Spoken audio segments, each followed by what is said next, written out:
Jamie Kennedy here on One Bad Movie, ladies and gentlemen. You're following Michael Madsen. Wow, I'm very honored. Dude, I'm I love honored. you. I'm honored. He's an old buddy. I called him, and we had this interview, dude, where he's like, well, Quentin, and Harvey Weinstein. We were just sitting there going, Yeah. it was brilliant. Yeah. And now we're going to do that today with you because you're brilliant. Well, hopefully. Thank you, buddy. In your Jamie Kennedy kind of way. Now, let me tell you something. I have to just ask a bunch of questions quick just because Go for it. I love people. This microphone You needs seem to be Viagra. a little rascal of sorts. I have But moments. you've been like a comedy rascal like your whole career. You were never like an Iron Man, and you never were. You know what I mean? What's the biggest couple of movies that people saw? The biggest. I mean, that's a stupid random question. no, but you curious. of all people can ask that because, I would say we're one percenters.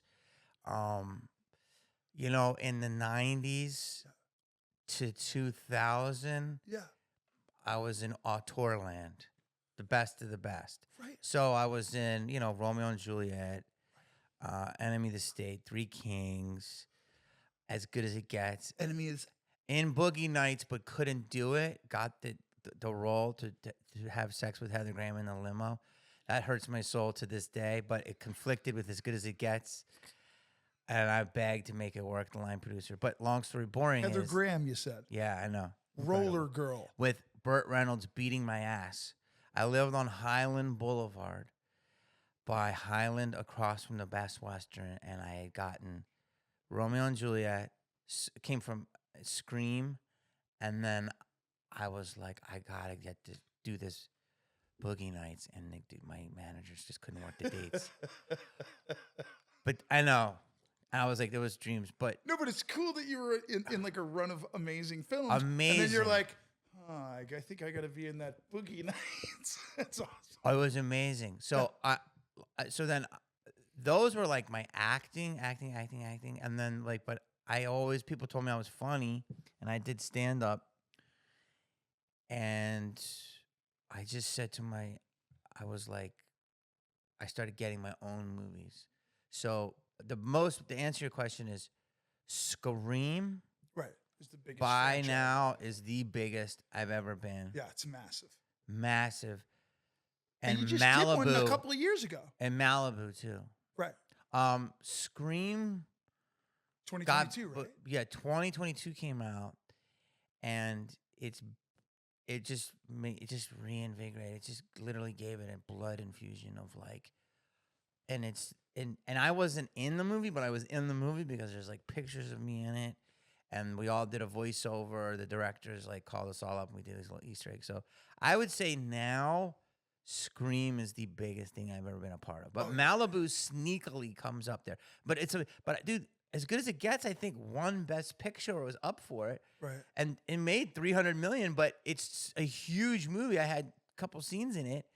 But again, it doesn't stay within the lexicon. Scream constantly is Right. just, you know what I mean? so With funny. memes, Great you gifs, make that observation. clothes. Dude, because there's so many ghost-faced people wear it. They change the mask. Right. So it's kind of a living organism, if that makes sense. Well, there's so much of the content. Yeah. It's circulating in the system so much. Mm-hmm. There's so many, Walmart has a lunchbox and you're seeing that image. Not even that, Temu, the Chinese site where you buy stuff. They have so much knockoff merchandise. Right. People come to these cons. They go wild. They dress up. They cross collateral. They put one character from one movie with Ghostface. It's wild. So you don't seem to mind to be part of a studio franchise, right? You're comfortable with that. You 1,000%. Okay, so here's my question. So if you could tomorrow, if somebody said, "Oh, we're doing another Scream franchise, but now you're the head guy because the way we wrote it, so we're going to offer you 3 pictures and it's all Scream and it's a lot of money." If you could do that, Mm-hmm. or with the same amount of money, do your own stuff, what would you do? Well, bro, I'm a Gemini. So for me, I would want to do both. I'm also a people. That's the greatest right? And I'm also No, just the way you threw that was brilliant. Well, bro, I'm a Gemini. So It is what it is. I can. I'm a Taurus. I know what I'd do. I can respect, a Marvel movie as much as I can respect a Sean Baker movie. They're two different, That's a great statement. right? Right. That's dope. and I you love that. know that too. It's like they Sure. both have their strengths. Right. Right. But I'm just trying to see Ooh. bare bones at your age. I won't say 53. 53. Neck hurts. If you could have be on a series at Netflix chilling or just grinding still if you had the cash, what would it be? Wait, so I get to make my movie? If you could be under contract to work for hire or Yeah. produce your own stuff, but have enough I've resources. always listen. I don't. I'll try. It's not an easy question to answer. But that's what I'm asking. But yeah. I mean, it's. I don't. I think it's not black and white. But here, I'll give you the benefits of both. I love that answer. Is that I would always like to create my own stuff, my own content. Right. I'd like to create my own vision. And I'd like to own a piece of it because, that's the real thing of you owning your own IP. But I do know the value of being on the Stranger Things. And it's also an amazing, that's like a super win because it's a huge piece of what we call studio property. Right. But it's also amazing.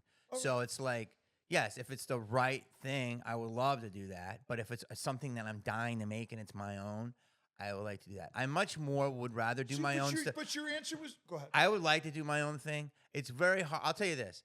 I don't have time to listen to, there's very few people I would listen to in this business, from a producer to the directors I mentioned in the 90s. Right. Those and a couple of other guys are like the only ones I could probably listen to. Now. 1,000%. Wow. Like, isn't that cool? Yeah, like Coppola, Right. Paul Thomas Anderson, Quentin. Right. There's a few, or Sean Baker. Right. But a lot of people say they're directors. I just come hard at directors. It's like, stop. Yeah, well, you got spoiled. Stop. You were I'm with- spoiled. yeah. I know, but it's like they overthink it, and it's like, But here's it's like, don't overthink. Tell me what you want. Just say it simple. David O. Russell's the best director because he was just like, fucking do it like this. Right. He just talks to your emotions. That's what I love. Right. Because we're animals. Right. We're not,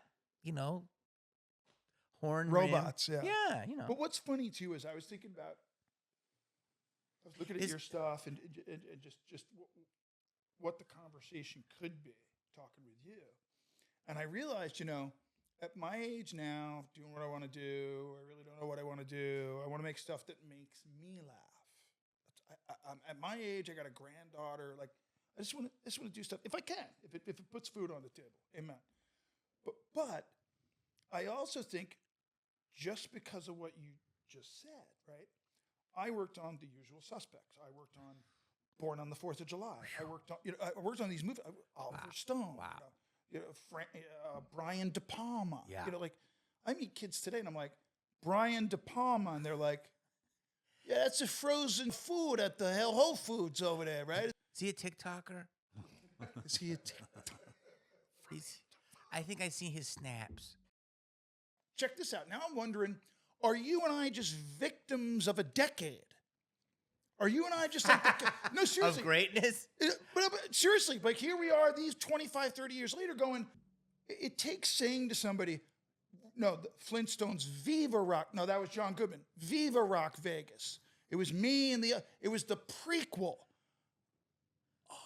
Oh, and you were Barney. Wait, you were in the first Flintstones? Second one. Okay, yeah. The Okay. John Goodman, Rick Moranis one. Yes. And there was a second one with me. And the That's dude. right. Robert Baratheon Rosie from Game of Thrones. Yes. Rosie O'Donnell was in that one. Elizabeth Perkins. And mine was Jane Krakowski. Yes, got it. And 30 Rock from the Sun. What's her name? Rock from the Sun. That's Jane. Krakowski. No, what's the girl from Third Rock from the Sun? I know. Oh, yeah. My brain's gone too. She played Wilma. Yeah. Anyway. Is Mike coming? That was a joke. So go ahead. That was. These are all parts you would keep.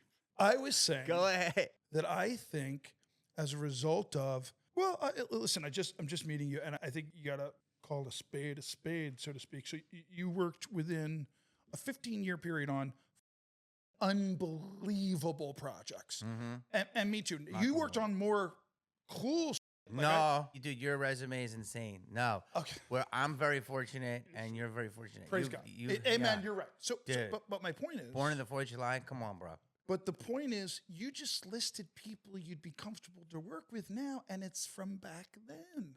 Yes. But that's because you're not because you're effed up and old school, because those people were brilliant, and who you are today says to yourself, I don't get these people today. Kinda. Well, I mean, I'm starting to get a little bit. There's two types of people. There are people that really like me, and then there are people who are like starting to say, I'm get off my lawn guy. Do you know what I mean? Mad at a cloud. And I'm like, I'm 53. Like, if I diet, it's fine. So here's what's fascinating, though. What we're talking about is that, dude, it's about being raised right. And what were you raised on? There was no kid movies when I was growing up. You know what I watched? I watched Cuckoo's Nest over and over again because it came on cable. If I start a church in the future, will you please be an associate pastor? I'll speak. I think I'm at the point where I got to start ranting. Preach! Yes. Preach! Hell, Jamie fire, McGinn, Pastor Kennedy! brimstone. This twisted tale, laughing through the bridge we set sail. Guilty pleasures misunderstood. It's so bad it's good, one bad.